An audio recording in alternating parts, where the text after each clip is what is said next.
आज 5 जनकर bail hearing थिला 5 जन जो अक्यूज जनकर बेल हियरिंग सेमाने कहले हमको किसी कॉपी दरकार अच्छी आम देखू जाकि आम बेल हियरिंग करूँ से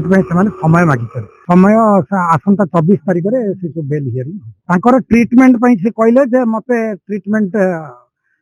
दिया हो नहीं ठीक भाव किंतु सरकार तरफ आम कहलु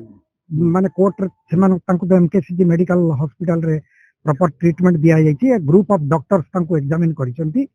आ सी व्यक्तिगत भाव मना कले बोलिकी ऑपरेशन हेबी नहीं बोलिक माने कंसेंट दे ना बोली सेटा है नहीं तापरे मान्यवर court law and advocate Madhya present थिले से कहले जे नहीं कंसेंट तांकर क्लाइंट देबे बोली कहिसेंती किंतु से कौन कर परवर्ती पर्यायर जना पड़ो चार्ज फ्रेम कारण से कहते जे आमको किसी डॉक्यूमेंट कॉपी मिली नहीं तो मिलला परे आमे से विषय कहबू तेणु परवर्ती दिन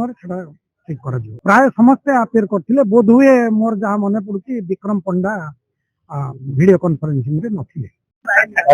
आज विक्रम पंडा रो केस रे चार्ज फ्रेम होबा पे थिला आमे गोटे पिटिशन फाइल करथिलु जेतु पुलिस किछि कागज सीज करछि सीडीआर रिपोर्ट कहतु किछि फोटोग्राफ कहतु किछि सीडी एवं किछि सीसीटीवी फुटेज पेन ड्राइव कौन सी कॉपी किंबा से जो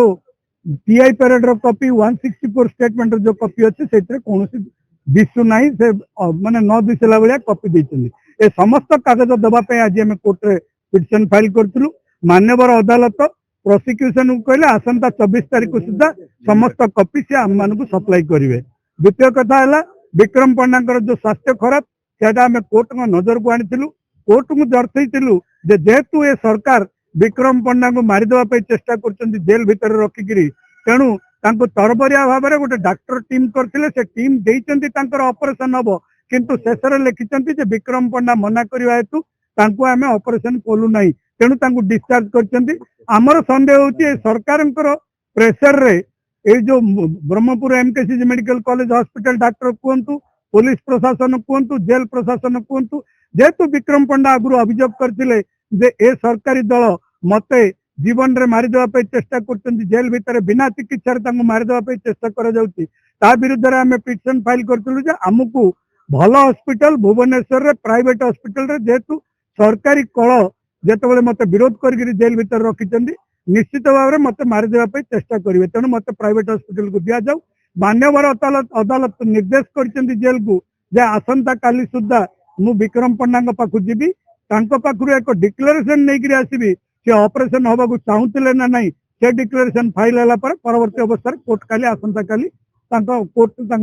ऑर्डर पास करेंगे मु जीवी जेल को जीवी मु मान्यवर अदालत को कही मत परमिशन दि जाऊ मान्यवर अदालत ऑर्डर रे मत परमिशन देबे मु जेल भीतर को जाकि विक्रम पंडा गोटे कंसेंट चिठी आनी से मान्यवर अदालत को लिखिकी देबे जे से चाहूले ऑपरेशन हवाई किंतु जानी शुणिकी से ऑपरेशन करईदेले ना अधा तरबरिया भाव में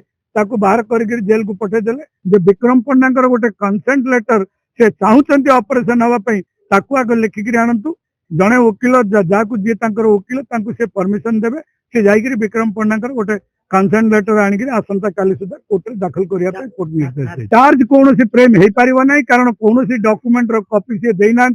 24 तारीख दिन आमको कॉपी देवाई कोर्ट निर्देश देते कॉपी फाइल है बेल किसी लोकर अच्छी से बेल 24 तारीख पर हम परवर्ती अवस्था चार्ज फ्रेम कथा देखा